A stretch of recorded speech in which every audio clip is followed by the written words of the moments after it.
Hello बच्चों and welcome to the class 10 science. और आज का नया एपिसोड है ह्यूमन आई के स्ट्रक्चर के बारे में।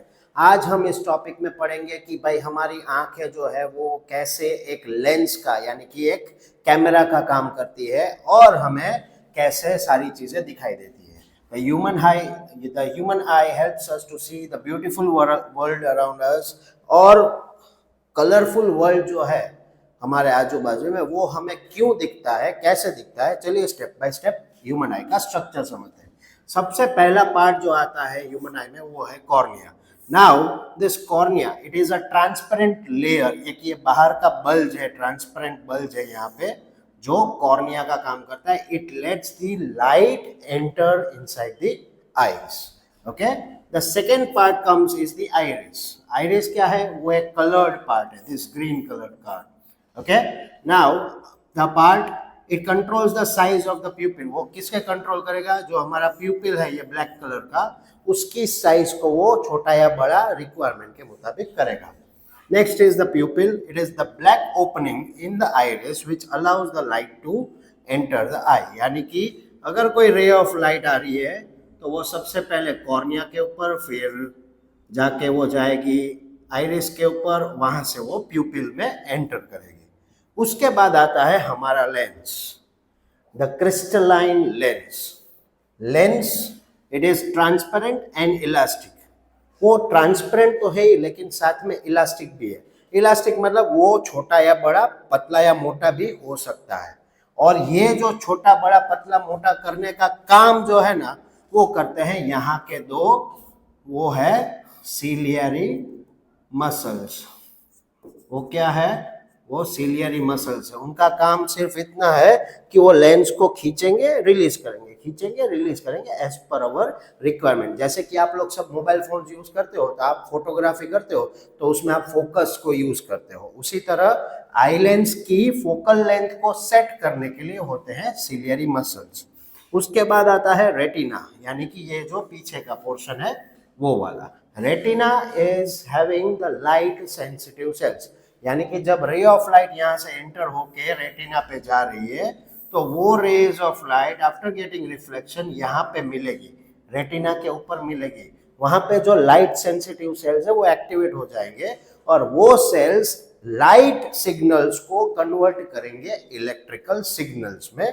और उसके बाद आता है the last part, that is the optic nerve. यानी कि जो कुछ भी इलेक्ट्रिकल सिग्नल्स रेटिना ने बनाए हैं वो सारे सिग्नल्स ऑप्टिक नर्व की मदद से हमारे दिमाग तक पहुंचाए जाएंगे। हमारा दिमाग उन सिग्नल्स को इंटरप्रेट करेगा, लेकिन सबसे पहली बात, वेरी इंपॉर्टेंट थिंग, कि ब्रेन पहले उस इमेज को सीधा करेगा। क्योंकि हमारे आंखें जो कुछ भी देखती है वो हमेशा उल्टा ही देखती है। यानी अगर आप मुझे अभी देख रहे हो तो मेरा सर नीचे है और कमर ऊपर है, राइट? तो हमारी आंखें सब कुछ उल्टा दिखती है, ब्रेन को उल्टा ही भेजती है। ब्रेन पहले उसको सीधा करता है और फिर अपना एनालिसिस करता है। फंक्शनिंग पूरा मैंने आपको स्टेप बाय स्टेप दिखा दिया। केयर कैसे लेनी है? Eyes are the very important sensory organ, तो प्रॉपर लाइट में बैठ के पढ़ना चाहिए। Do not read while lying down. Eyes को रब करो तो ज्यादा प्रेशर अप्लाई मत करो। Eat green leafy vegetables and fruit. But natural है, अभी तो आप बड़े हो चुके हो, मेरे को ये सलाह देने की जरूरत नहीं है, लेकिन जितने ज्यादा ग्रीन प्लांट्स आप खाएंगे, वेजिटेबल्स, ग्रीन वेजिटेबल्स खाएंगे, उतना आपकी आंखों के लिए अच्छा हो जाएगा। क्लियर है? So this was the structure of the I. Parts है उसके cornea, iris, प्यूपिल, lens, ciliary muscles, retina and optic nerve. I hope आप लोगों को ये कॉन्सेप्ट पूरा समझ में आ चुका होगा। और आज का हमारा टॉपिक है डिफेक्ट्स इन ह्यूमन आई। यानी कि कल हमने जब ह्यूमन आई का स्ट्रक्चर देखा था तो उसमें हमने प्यूपिल, आइरिस और सिलियरी मसल्स के बारे में देखा था। लेकिन कभी कभी ये सिलियरी मसल्स या तो ये प्यूपिल, ये आइरिस अगर अच्छे से काम नहीं करते, और उसमें भी खास अगर सिलियरी मसल्स हमारे लेंस को छोटा या बड़ा नहीं कर पा रहे हैं तो हमारी आंखें प्रॉपरली फोकस नहीं कर पाती है, हमें दिखाई देने में प्रॉब्लम हो जाती है। तो इसी को हम कहते हैं defects of vision. Basically there are three kinds of defect. One is myopia, hypermetropia and presbyopia. चलिए देखते हैं इन डिफेक्ट्स के बारे में। मायोपिया, मायोपिया का दूसरा नाम है नियर साइटेडनेस या तो शॉर्ट साइटेडनेस। ओके, यानी कि इसमें हमें दूर की चीजें नहीं दिखाई देगी। Okay, a person can see near by objects clearly but can not see distant objects only.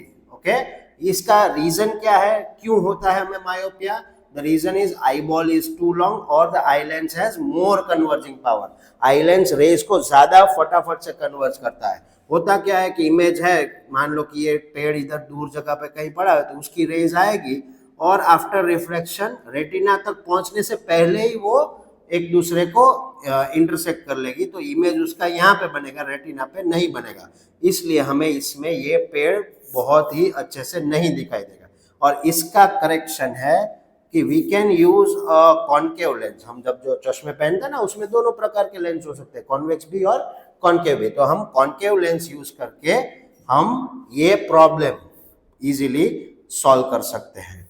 उसी तरह अगर दूसरी डिफेक्ट की बात करें तो वो है हाइपरमेट्रोपिया, जिसका दूसरा नाम है फार साइटेडनेस या तो लॉन्ग साइटेडनेस। इसमें हमें दूर की चीजें क्लियर दिखाई देती है लेकिन नजदीक की चीजें देखने में प्रॉब्लम हो जाती है। जैसे कि यहाँ पे आई लेंस का कन्वर्जिंग पावर बहुत कम होता है, इसलिए इमेज जो बनेगी वो रेटिना के पीछे बनेगी, राइट। तो इसका करेक्टिव लेंस कौन सा हम यूज कर सकते हैं, वो है कॉन्वेक्स लेंस। और ये कॉन्वेक्स लेंस वापस से रेटिना पे हमारी इमेज को दिखा देगा, बना देगा। तीसरी बीमारी जो है वो है प्रेसबायोपिया। प्रेसबायोपिया में ना तो नजदीक का ना तो दूर का कुछ अच्छे से दिखाई नहीं देता और इसीलिए यहाँ पे हम यूज करते हैं बाइफोकल लेंस। ज्यादातर प्रेसबायोपिया एज वाइज ज्यादा एज होने की वजह से होता है, क्योंकि तब जाके सिलियरी मसल्स का पावर बहुत वीक हो चुका होता है। तो इस लेंस को हम कहते हैं बाइफोकल लेंस। और बाइफोकल लेंस के अंदर दो प्रकार के लेंस यूज होते हैं। Okay, one is concave for concave lens for near vision, sorry, concave lens for distant vision and convex lens for near vision। उसमें ज्यादातर लोग चश्मे ऐसे पहनते हैं नाक के ऊपर, यानी ऊपर का लेंस जो है वो क्या दिखाएगा, उनको दूर की चीजें ऐसे, और नजदीक का देख रहे हैं तो नीचे का आधा हिस्सा लेंस का यूज होता है, राइट। आई होप आप लोगों को ये डिफेक्ट्स ऑफ विजन समझ में आ चुका होगा। हमारा टॉपिक है dispersion of light through a triangular prism. देखो, लाइट के चैप्टर में हमने रेक्टेंगुलर ग्लास स्लैब के बारे में पढ़ा था कि कैसे उसमें लाइट रे जब एंटर करती है तो वो डेविएट हो जाती है। उसी तरह एक और शेप है, दैट इज ट्रायंगुलर प्रिज्म, यानी कि एक प्रिज्म है और इस प्रिज्म में जब हम व्हाइट लाइट को इंसिडेंट करते हैं तो क्या होगा, तो जैसे ही हम इस प्रिज्म के अंदर व्हाइट लाइट को इंसिडेंट करेंगे ऑटोमेटिकली वो डिस्पर्स हो जाएगी, यानी कि वो अपने 7 कलर्स ऑफ लाइट में वो स्कैटर हो जाएगी। और वो 7 कलर्स ऑफ लाइट क्या होगा, violet, indigo, blue, green, yellow, orange और रेड, यानी कि उसका एक एक्रोनिम है which we know it as VIBGYOR, VIBGYOR,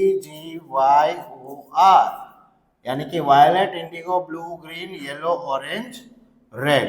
ठीक है, उसके अलावा अगर हम बात करें तो उसका सीक्वेंस क्या होगा, तो रेड कलर की जो लाइट है वो सबसे कम डेविएट करेगी, यानी कि वो स्ट्रेट ट्रैवल करेगी, लेकिन वायलेट कलर की जो लाइट है वो सबसे ज्यादा डेविएट करेगी, यानी कि डेविएशन का जो लेवल है वो ऊपर से नीचे की ओर आए तो बढ़ता जाता है, नीचे से ऊपर जाएंगे तो कम होता जाता है। ज्यादातर ये कॉन्सेप्ट हम लाइव कहाँ देखते हैं, तो ज्यादातर ये कॉन्सेप्ट हम देखते हैं रेनबो फॉर्मेशन के दौरान, राइट। तो जब भी स्काई में रेनबो फॉर्म होता है तो उसके भी कलर्स इसी सीक्वेंस में होते हैं। Violet has the shortest wavelength, it bends the most, यानी वायलेट सबसे ज्यादा बेंड होगा। Red has the longest wavelength, so it bends the least. और यही रीजन है कि कुछ नेचुरल फिनोमिनन्स हमारे आजू बाजू ब्यूटीफुल वर्ल्ड में हो रहे हैं, जिसके बारे में हम आगे वाले वीडियो में देखेंगे। और इसके अलावा इनका एप्लीकेशन कहाँ कहाँ हो रहा है, तो वो हो रहा है स्पेक्ट्रोस्कोप में, रेनबो फॉर्मेशन में, कलर्स का साइंस पढ़ने में, ऑप्टिकल इंस्ट्रूमेंट्स बनाने में। सो ओवरऑल अगर हम देखें तो dispersion of light is the splitting of white light क्या है वो? It is the splitting of white light, यानी कि व्हाइट लाइट जो हम इंसिडेंट करवा रहे हैं वो 7 कलर्स में स्प्लिट हो रही है। ये 7 कलर्स को हम कंपोनेंट कलर्स भी कह सकते हैं when it passes through a triangular prism. I hope आप लोगों को ये कॉन्सेप्ट पूरा का पूरा समझ में आ चुका होगा। देखने वाले हैं एक छोटा सा कंपैरिजन। हमारे पिछले वीडियो में हमने पढ़ा था कि कैसे ट्रायंगुलर प्रिज्म में से हम व्हाइट लाइट में से 7 कलर्स बना सकते हैं, यानी कि उसके कंपोनेंट कलर्स को हम डिस्पर्स कर सकते हैं।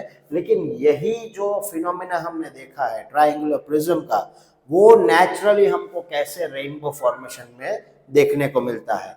तो rainbow is a natural spectrum of sunlight. आप यहाँ पे देख रहे हो कि सनलाइट जब किसी वाटर ड्रॉपलेट यानी कि जो क्लाउड्स में मौजूद है उसमें अंदर एंटर करती है, तो it get split into its 7 constituent colour और सामने की ओर हमें एक रेनबो दिखाई देता है। यानी कि sunlight will enter the water droplet and on the other side we will get the rainbow.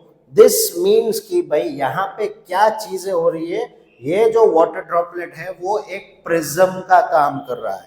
और प्रोसेस अगर हम देखें तो सबसे पहले जब सनलाइट एंटर करेगी वाटर ड्रॉपलेट के अंदर तो वहां पे रिफ्रैक्शन होगा, उसके बाद वाटर ड्रॉपलेट के अंदर ही वापस वो रिफ्लेक्ट होगी यानी इंटरनल रिफ्लेक्शन होगा, और वापस वो वाटर ड्रॉपलेट से बाहर निकल रही है यानी कि रिफ्रैक्शन हो रहा है। सो इन ये 3 प्रोसेस की मदद से हम नेचुरली रेनबो को कहीं ना कहीं पे जहां पे ज्यादा क्लाउडी वेदर या रेनी वेदर है वहां पे हम देख सकते हैं। अगर हम की पॉइंट्स देखें तो rainbow is always formed in the opposite direction of the sun, यानी कि सन अगर ईस्ट में है तो रेनबो हमें वेस्ट में दिखाई देगा। Right, order of colours in rainbow is same as in the spectrum, और स्पेक्ट्रम का सीक्वेंस ऑलरेडी हमने देखा था, वो था विबग्योर यानी violet, indigo blue, green, yellow, orange, red. Right, अगर हम बात करें तो ये जो वाटर ड्रॉपलेट है और ये जो प्रिज्म है, ये दोनों they will act like a same unit which is separating the white light into its constituent color. Rainbow में नेचुरली वाटर ड्रॉपलेट की मदद से हो रहा है उसका, और ग्लास प्रिज्म भी हमें आर्टिफिशियली रेनबो बना के दे सकता है, और दोनों में कलर का सीक्वेंस जो होगा वो सेम ही होगा। और एक चीज हमें बहुत अच्छी तरह से समझनी है कि वायलेट कलर है वो ज्यादा डेविएट होता है और रेड कलर जो है वो सबसे कम डेविएट हो रहा है। आई होप आप लोगों को ये कंपैरिजन और the concept of rainbow formation समझ में आ चुका होगा। आज का हमारा टॉपिक है एटमॉस्फेरिक रिफ्रैक्शन। वैसे रिफ्रैक्शन वर्ड से हम बहुत अच्छी तरह से वाकिफ हो चुके हैं कि जब रे ऑफ लाइट एक मीडियम से दूसरे मीडियम में एंटर करती है तब वो बेंड होती है, और इसी बेंडिंग को हम कहते हैं refraction is happening of that light.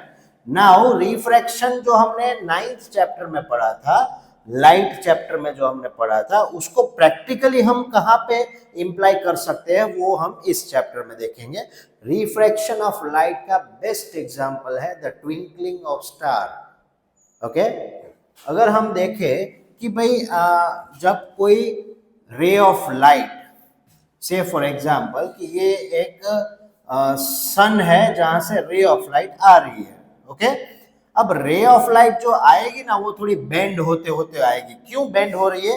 क्योंकि हमारे एटमॉस्फेयर में ढेर सारे लेयर्स हैं एटमॉस्फेयर के, और ये लेयर्स की डेंसिटी अलग अलग होती है।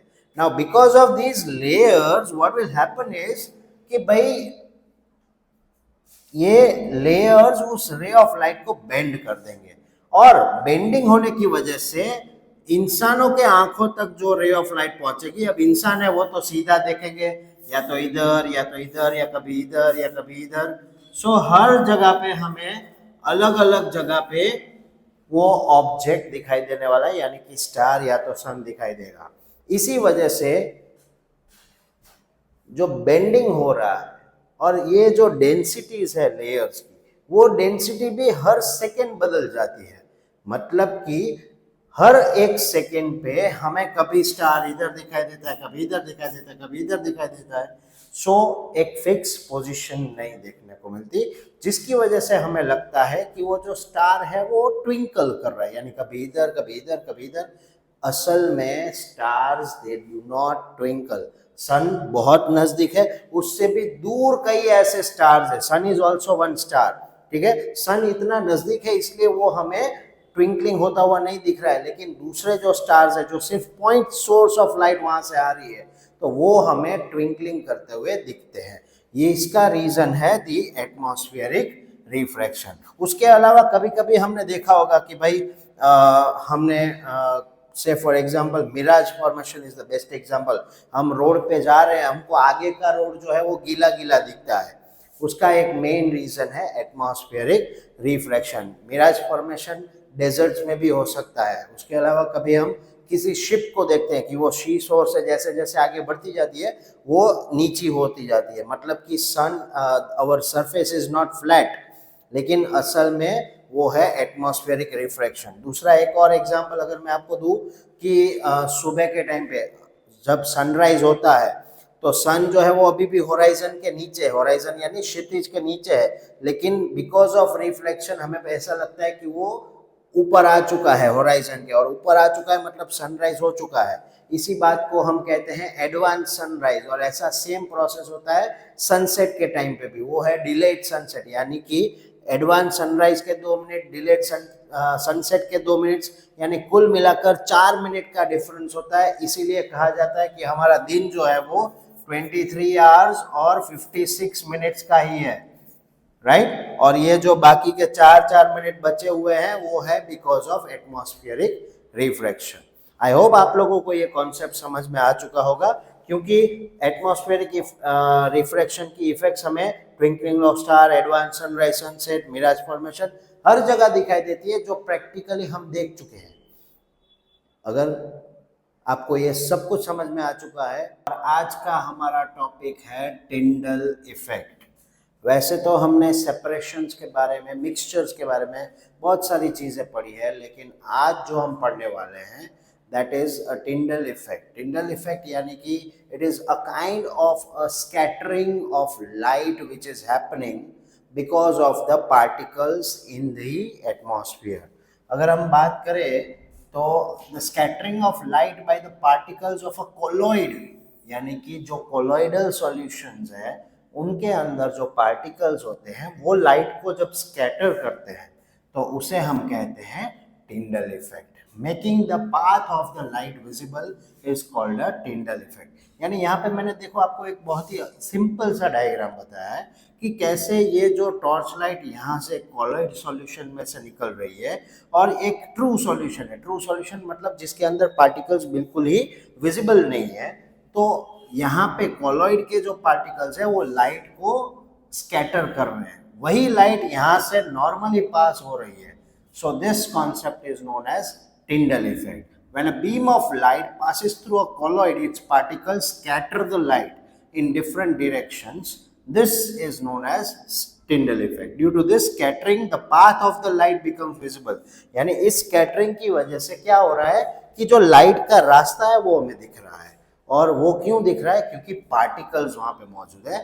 This effect is known as the Tyndall effect. Tyndall effect के बहुत सारे एग्जाम्पल्स होते हैं, जैसे कि sunlight passing through the forest, beam of light visible in fog और smoke, right. Light passing through milk, milk के अंदर से लाइट पास कर सकते हैं हम।